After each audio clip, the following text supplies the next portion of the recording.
Welcome to Madasaling Pinoy, your prayer partner. Ngayon po ay 2 araw ng Enero. Ang mabuting balita ng Panginoon ayon kay San Juan. Nang suguin ng mga Hudyo sa Jerusalem ang ilang saserdote at Levita upang itanong kung sino siya, sinabi ni Juan ang katotohanan. Sinabi niyang hindi siya ang Mesiyas. Kung gayoy, sino ka? Tanong nila. Ikaw ba si Elias? Hindi po, tugon niya. Ikaw ba ang propetang hinihintay namin? Sumagot siya.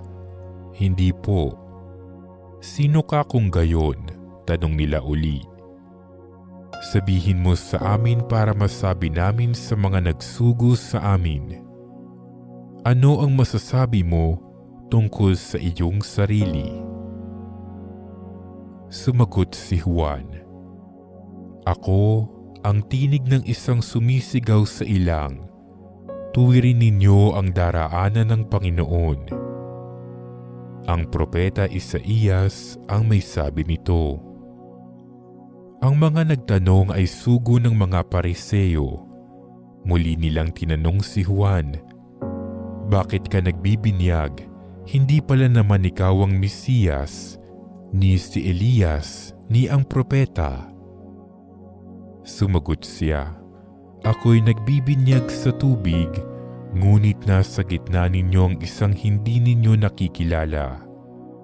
Siya ang susunod sa akin, subalit hindi ako karapat-dapat magkalagman lamang ng tali ng kanyang panyapak.